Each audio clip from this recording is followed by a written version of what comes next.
Welcome to JAS Network. Today I am going to start a new chapter.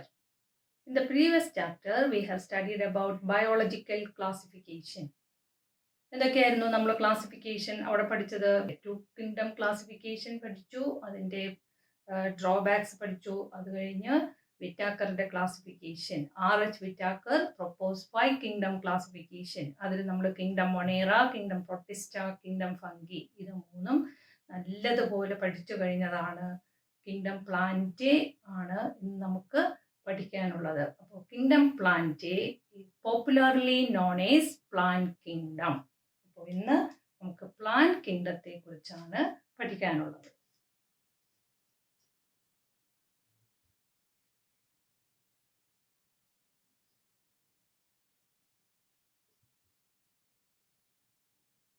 ഏതെല്ലാം type organism ആണ് plant കിങ്ഡത്തിൽ ഉൾപ്പെടുത്തിയിരിക്കുന്നത്?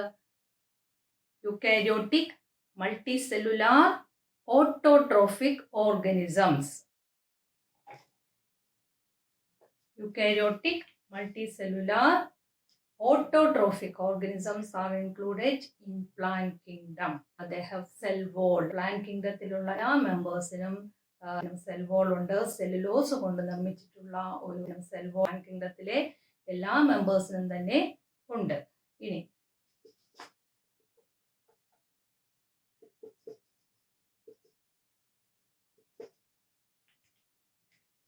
bacteria, fungi, some members of Protista with a cell wall have been excluded from this plant kingdom. അപ്പോൾ before they were included in the plant kingdom, fungi അതുപോലെ bacteria ഇതെല്ലാം നേരത്തെ ഏതിൽ two kingdom ക്ലാസിഫിക്കേഷനിൽ plant കിങ്ഡത്തിലായിരുന്നു. Bacteria, fungus അതുപോലെ പ്രോട്ടിസ്റ്റയിലുള്ള ചില മെമ്പേഴ്സ് ഇതെല്ലാം പ്ലാന്റ് കിങ്ഡത്തിലായിരുന്നു നേരത്തെ ഉൾപ്പെടുത്തിയിരുന്നത്. പക്ഷേ ഇപ്പോൾ അതിനെ പ്ലാന്റ് കിങ്ഡത്തിൽ നിന്ന് എക്സ്ക്ലൂഡ് ചെയ്തിരിക്കുന്നു. എന്തുകൊണ്ടാണ്?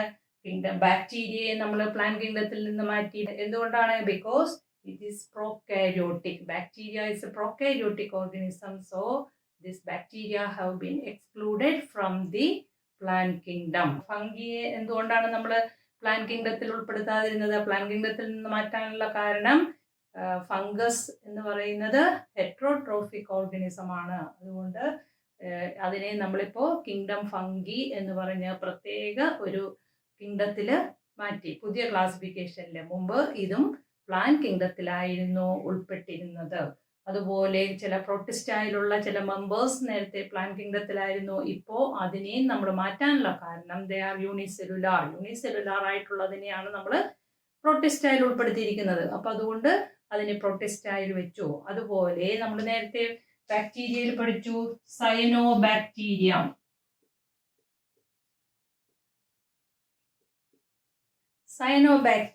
സയനോബാക്ടീരിയ എന്ന് പറയുന്നത് നേരത്തെ പ്ലാന്റ് കിങ്ഡത്തിലെ ഒരു ആൽഗെ എന്ന് പറയുന്ന ഒരു ഗ്രൂപ്പിൽ പെട്ടതായിരുന്നു cyanobacteria. Before they were included in the algae. പക്ഷേ ഇപ്പൊ നമ്മൾ അതിനെ സയനോബാക്ടീരിയ കിങ്ഡം മൊണേറയിൽ ഉൾപ്പെടുത്തി. എന്തുകൊണ്ടാണ് സയനോബാക്ടീരിയ കിങ്ഡം മൊണേറയിലാക്കിയത്? Because they are prokaryotic organism. അപ്പോൾ പ്രോകാരിയോട്ടിക് ആയതുകൊണ്ട് നമ്മൾ അതിനെ പ്ലാന്റ് കിങ്ഡത്തിൽ നിന്ന് മാറ്റി കിങ്ഡം മൊണേറയിൽ ഉൾപ്പെടുത്തി.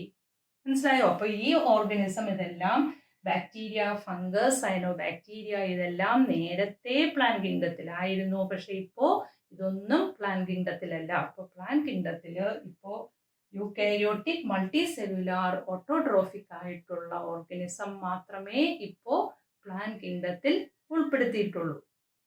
ക്ലിയർ ആയല്ലോ? ഇനി നമുക്ക് പ്ലാന്റ്സിന്റെ ക്ലാസിഫിക്കേഷൻ എങ്ങനെയാണ്? നമ്മൾ ക്ലാസിഫിക്കേഷൻ എന്നുള്ളതിന് നമ്മൾ എന്തെന്നാ സ്റ്റഡി ഓഫ് ക്ലാസിഫിക്കേഷൻ എന്ത് പറയും? ടാക്സോണമി എന്ന് പറയുന്നത് അല്ലേ? ടാക്സോണമി എന്ന് പറഞ്ഞാൽ study of classification.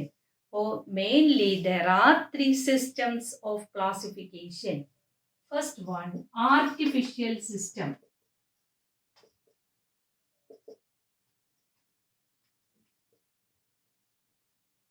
Artificial system of classification based on superficial characters. Superficial characters means external characters അല്ലെങ്കിൽ മോർഫോളജിക്കൽ ഫീച്ചേഴ്സ്. മോർഫോളജി എന്താ? Morphology study of external characters, അതാണ് മോർഫോളജി എന്ന് പറയുന്നത്.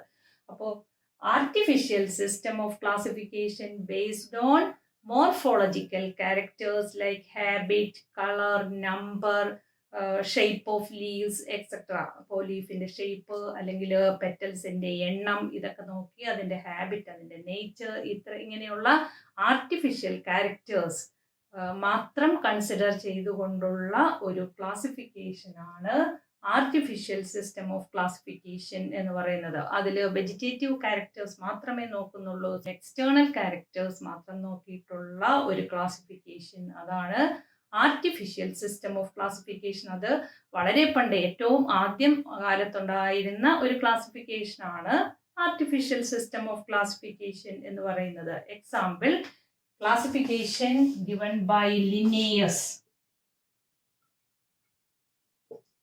ടു കിങ്ഡം ക്ലാസിഫിക്കേഷൻ പ്രൊപ്പോസ് ചെയ്ത ആൾ തന്നെ ലിന്നേയസ് ഒരു എക്സാമ്പിൾ ആയിട്ടുള്ളത്, ലിന്നേയസിന്റെ ക്ലാസിഫിക്കേഷൻ. ഇനി ഇതിന് ഒരുപാട് ഡ്രോബാക്സ് ഉണ്ട്. The system separated closely related species because they are based on few characteristics. വളരെ കുറച്ച് ക്യാരക്ടേഴ്സ് മാത്രം കൺസിഡർ ചെയ്തിട്ടുള്ളൂ ഈ ക്ലാസിഫിക്കേഷനിൽ. അതുകൊണ്ട് ക്ലോസ്ലി റിലേറ്റഡ് ആയിട്ടുള്ള സ്പീഷീസിനെ പോലും സെപ്പറേറ്റ് ഗ്രൂപ്പിലാണ് ഉൾപ്പെടുത്തിയിരിക്കുന്നത്. അതുപോലെ the system gave equal weightage to vegetative characters and sexual characters. This is not acceptable because the vegetative characters are more easily affected by the environment. Vegetative ക്യാരക്ടേഴ്സിനും sexual ക്യാരക്ടേഴ്സിനും അത് equal weightage, അതായത് sexual ക്യാരക്ടേഴ്സിനില്ല, കൂടുതലായിട്ട് അത് consider ചെയ്തിട്ടില്ല. രണ്ടിനും equal weightage തന്നെയാണ് കൊടുത്തിരിക്കുന്നത്. പെട്ടെന്ന് തന്നെ പരിസ്ഥിതിക്കനുസരിച്ച് വെജിറ്റേറ്റീവ് ക്യാരക്ടേഴ്സ് മാറി വരാവുന്നതേ ഉള്ളൂ. അപ്പോൾ ഇവിടെ വെജിറ്റേറ്റീവ് ക്യാരക്ടേഴ്സിനും സെക്ഷൽ ക്യാരക്ടേഴ്സിനും ഏതാണ്ട് ഒരേപോലുള്ള സ്റ്റാറ്റസ് തന്നെയാണ് ഇതിനകത്ത് കൊടുത്തിരിക്കുന്നത്. അപ്പോൾ അതും ഒരു അപാകത എന്ന് നമുക്ക് വേണമെങ്കിൽ പറയാം. അടുത്തത് രണ്ടാമത്തത് natural system of classification.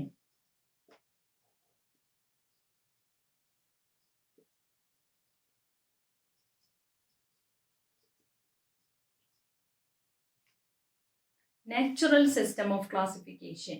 This system of classification based on both external and internal characters. അപ്പോൾ ഇത് ഇന്റേണൽ ക്യാരക്ടേഴ്സിനും എക്സ്റ്റേണൽ ക്യാരക്ടേഴ്സിനും ഒരേപോലെ പ്രാധാന്യം കൊടുക്കുന്നു. Internal characters like ultrastructure, anatomy, embryology and phyto chemistry. അപ്പോൾ അനാറ്റമി എന്ന് പറഞ്ഞാൽ എന്താണ്? ഇന്റേണൽ ക്യാരക്ടേഴ്സ് അല്ലേ, ഉള്ളിലുള്ള കാര്യങ്ങൾ നമ്മൾ പഠിക്കുന്നതിനാണ് അനാട്ടമി എന്ന് പറയുന്നത്. സ്റ്റഡി ഓഫ് ഇന്റേണൽ ക്യാരക്ടേഴ്സ്, അതാണ് അനാട്ടമി എന്ന് പറയുന്നത്. എംബ്രിയോളജി എന്ന് പറഞ്ഞാൽ എന്താണ്? സ്റ്റഡി ഓഫ് എംബ്രിയോളെ കുറിച്ച് പഠിക്കുന്നതാണ് എംബ്രിയോളജി എന്ന് പറയുന്നത്. അപ്പോൾ എംബ്രിയോളജി കൺസിഡർ ചെയ്യുന്നുണ്ട്, അനാട്ടമി കൺസിഡർ ചെയ്യുന്നുണ്ട്, ഫൈറ്റോ കെമിസ്ട്രി എന്ന് പറഞ്ഞാൽ എന്താണ്? സ്റ്റഡി ഓഫ് ഫൈറ്റോകെമിക്കൽസിനെ കുറിച്ച് പഠിക്കുന്നതാണ് ഫൈറ്റോ കെമിസ്ട്രി. ഫൈറ്റോ കെമിക്കൽസ് എന്ന് പറഞ്ഞാൽ എന്താണ്? കെമിക്കൽസ് ഡിറൈവ്ഡ് ഫ്രം പ്ലാന്റ്സിലുള്ള കെമിക്കൽസ്, എന്തൊക്കെ കെമിക്കൽസ് അതിനകത്തുണ്ട് അതും ഒക്കെ കൺസിഡർ ചെയ്തിട്ടാണ് natural system of classification base ചെയ്തിരിക്കുന്നത്. ഇതിനെയൊക്കെ കൺസിഡർ ചെയ്തിട്ടാണ് നാച്ചുറൽ സിസ്റ്റം ഓഫ് ക്ലാസിഫിക്കേഷൻ ചെയ്തിരിക്കുന്നത്. അപ്പോൾ നാച്ചുറൽ ക്ലാസിഫിക്കേഷനിൽ എക്സ്റ്റേണൽ ക്യാരക്ടേഴ്സും ഇന്റേണൽ ക്യാരക്ടേഴ്സും കൺസിഡർ ചെയ്യുന്നു. അതിൽ സ്ട്രക്ചർ ഉണ്ട്, അതുപോലെ അനാട്ടമി, എംബ്രിയോളജി, ഫൈറ്റോ കെമിസ്ട്രി ഇതെല്ലാം കൺസിഡർ ചെയ്തിട്ടുള്ള ഒരു ക്ലാസിഫിക്കേഷൻ ആണ് natural system of classification. Example, classification of flowering plants given by Bentham and Hooker.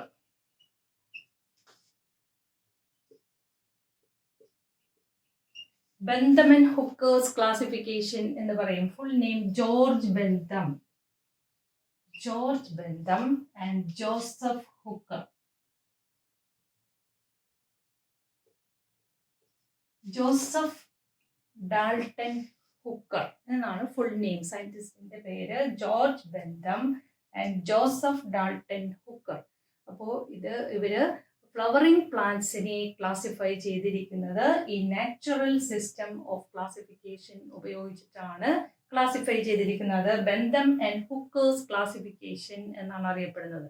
അപ്പോൾ നാച്ചുറൽ സിസ്റ്റം ഓഫ് ക്ലാസിഫിക്കേഷൻ ഒരു എക്സാമ്പിൾ ആണ് classification of flowering plants by Bentham and Hooker.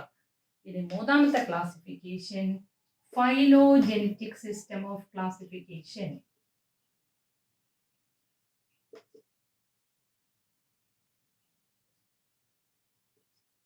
Phylogenetic system of classification. Phylogenetic system of classification based on the evolutionary relationship between various organisms. അപ്പോൾ different ഓർഗനിസംസിൻ്റെ ഇടയ്ക്കുള്ള അവർ തമ്മിലുള്ള evolutionary relationship. എന്താണ് evolution എന്ന് പറയുന്നത്? Evolution is the process by which living organisms are believed to be developed from earlier forms during the history of Earth. അതായത് പരിണാമ സിദ്ധാന്തം. Evolution എന്ന് പറഞ്ഞാൽ പരിണാമം. നമുക്കറിയാം എവല്യൂഷൻ എന്ന് പറഞ്ഞാൽ ഓരോ ജീവിയും ഓരോ അതിൻ്റെ മുമ്പിലുള്ള ഏർലിയർ ഫോംസ്, അതിന് മുമ്പിൽ ഒരു ജീവി ഉണ്ടായിരുന്നു അല്ലെങ്കിൽ ഏതെങ്കിലും ഒരു ജീവിയിൽ നിന്ന് പരിണമിച്ചിട്ടാണ് പുതിയതുണ്ടായിരിക്കുന്നത്. അപ്പോൾ ഓരോന്നിൻ്റെയും ആൻസിസ്റ്റർ, അതിൻ്റെ മുൻഗാമി, അവർക്ക് മുമ്പുണ്ടായിരുന്നത് ആരാണ് എന്ന് കൂടി കൺസിഡർ ചെയ്തിട്ടുള്ള ഒരു ക്ലാസിഫിക്കേഷൻ. അതാണ് ഫൈലോജെനറ്റിക് സിസ്റ്റം ഓഫ് ക്ലാസിഫിക്കേഷൻ എന്ന് പറയുന്നത്. ഓരോ ഓർഗനിസവും ഡെവലപ്പ് ചെയ്തു വന്നിരിക്കുന്നത് ഏതോ ജീവിയിൽ നിന്ന് പരിണമിച്ചിട്ടാണ് ഉണ്ടാകുന്നത്. പ്ലാന്റ്സ് ആണെങ്കിൽ ഓരോ പ്ലാന്റും ഡെവലപ്പ് ചെയ്തിരിക്കുന്ന അതിന് വേറെ ഏതോ പ്ലാന്റിൽ നിന്ന് ഡെവലപ്പ് ചെയ്ത് വന്നിട്ടുള്ളതാണ്. അപ്പോൾ ഏത് പ്ലാന്റിൽ നിന്നാണോ വന്നിരിക്കുന്നത് അതിൻ്റെ എവല്യൂഷണറി റിലേഷൻഷിപ്പ് കൂടി കൺസിഡർ ചെയ്തിട്ടുള്ള ഒരു ക്ലാസിഫിക്കേഷൻ. അതിനെയാണ് ഫൈലോജെനറ്റിക് സിസ്റ്റം ഓഫ് ക്ലാസിഫിക്കേഷൻ എന്ന് പറയുന്നത്. അപ്പോൾ ഇങ്ങനെ പ്രധാനമായിട്ടും നമുക്ക് 3 സിസ്റ്റം ഓഫ് ക്ലാസിഫിക്കേഷൻ ആണുള്ളത്. Artificial system of classification based on morphological characters or superficial characters. Natural system of classification based on both external and internal characters. രണ്ട് ക്യാരക്ടേഴ്സിനെയും, അതായത് മോർഫോളജിക്കൽ ആൻഡ് അനാറ്റമിക്കൽ ക്യാരക്ടേഴ്സ് രണ്ടും കൺസിഡർ ചെയ്തുകൊണ്ടുള്ള ക്ലാസിഫിക്കേഷൻ ആണ് natural system of classification. മൂന്നാമത്തത് phylogenetic system of classification consider the evolutionary relationship between various organisms. അപ്പോൾ പരിണാമം ഏത് ജീവിയിൽ നിന്നാണ് പരിണമിച്ചുണ്ടായിട്ടുള്ളത് അതും കൂടി കൺസിഡർ ചെയ്തിട്ടുള്ള ഒരു ക്ലാസിഫിക്കേഷൻ ആണ് ഫൈലോജെനറ്റിക് സിസ്റ്റം ഓഫ് ക്ലാസിഫിക്കേഷൻ എന്ന് പറയുന്നത്. ക്ലിയർ ആയല്ലോ? ഇനി 2-3 ക്ലാസിഫിക്കേഷൻ കൂടിയുണ്ട്. Numerical taxonomy.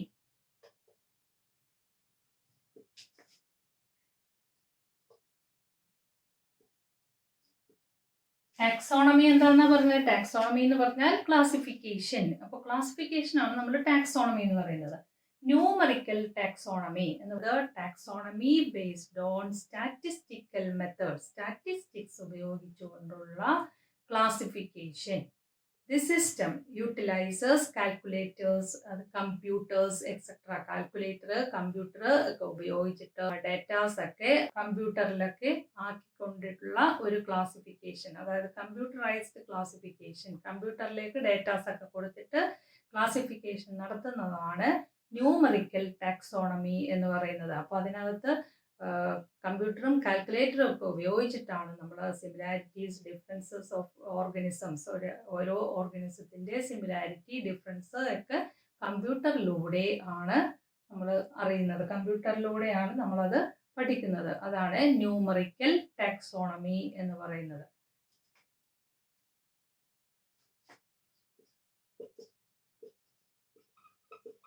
Next one, സൈറ്റോടാക്സോണമി.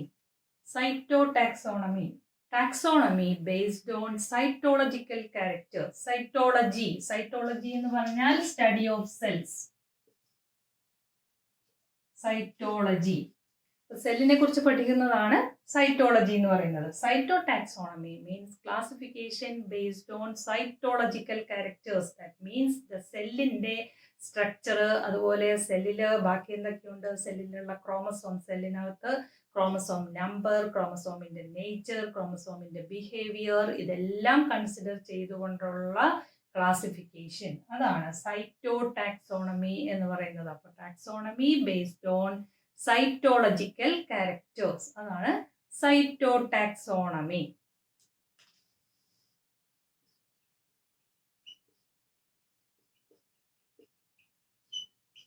Next one, chemotaxonomy. Chemotaxonomy, taxonomy based on chemical constituents of cells. സെല്ലിലെ കെമിക്കൽ കോൺസ്റ്റിറ്റ്യൂവൻ, അതായത് അതിനകത്തുള്ള DNA സീക്വൻസിങ്, അതുപോലെ കെമിക്കൽ കോൺസ്റ്റിറ്റ്യൂവൻസ് ഓഫ് പ്രോട്ടീൻസ്, എന്തെല്ലാം കെമിക്കൽ കൂടിയിട്ടാണ് DNA, പ്രോട്ടീൻ, ഇതൊക്കെ അതിനകത്തുള്ള ബേസിക് ആയിട്ടുള്ള കെമിക്കൽ കോൺസ്റ്റിറ്റ്യൂവൻസ് എല്ലാം നോക്കിയിട്ടുള്ള ക്ലാസിഫിക്കേഷൻ, അതാണ് കീമോടാക്സോണമി എന്ന് പറയുന്നത്.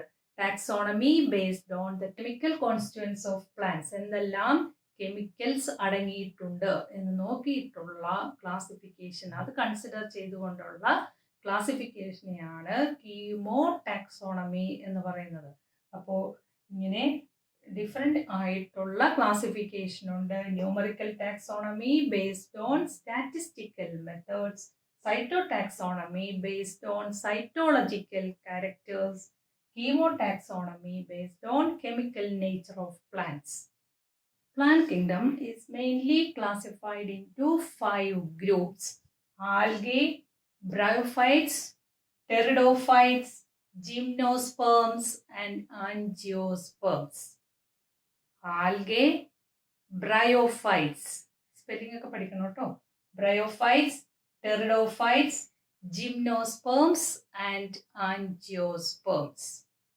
ഇങ്ങനെ 5 ഗ്രൂപ്പുകളായിട്ടാണ് പ്ലാന്റ്സിനെ ഡിവൈഡ് ചെയ്തിരിക്കുന്നത് അല്ലെങ്കിൽ ക്ലാസിഫൈ ചെയ്തിരിക്കുന്നത്. ആൽഗെ എന്ന് പറയുന്നത് പ്ലാന്റ് കിങ്ഡത്തിലെ ഏറ്റവും ലോവർ മോസ്റ്റ് ആയിട്ടുള്ള ഓർഗനിസം, ഏറ്റവും താഴ്ന്ന ഓർഗനിസമാണ് ആൽഗെ എന്ന് പറയുന്നത്. ആൻജിയോസ്പേം എന്ന് പറയുന്നതാണ് അതിലെ പ്ലാന്റ് കിങ്ഡത്തിലെ ഏറ്റവും ഹയസ്റ്റ് ആയിട്ടുള്ള അല്ലെങ്കിൽ ഏറ്റവും അഡ്വാൻസ്ഡ് ആയിട്ടുള്ള ഓർഗനിസം എന്ന് പറയുന്നത് ആൻജിയോസ്പേംസ്. ഇങ്ങനെ 5 ഗ്രൂപ്പായിട്ട് പ്ലാന്റ് കിങ്ഡത്തെ ഡിവൈഡ് ചെയ്തിരിക്കുന്നു. നമുക്ക് ഓരോ ഗ്രൂപ്പായിട്ട് പഠിക്കാനുണ്ട്. അടുത്ത ക്ലാസ്സിൽ നമുക്ക് ആദ്യത്തെ ഗ്രൂപ്പ് ആൽഗയെ കുറിച്ച് പഠിക്കാം. Thank you.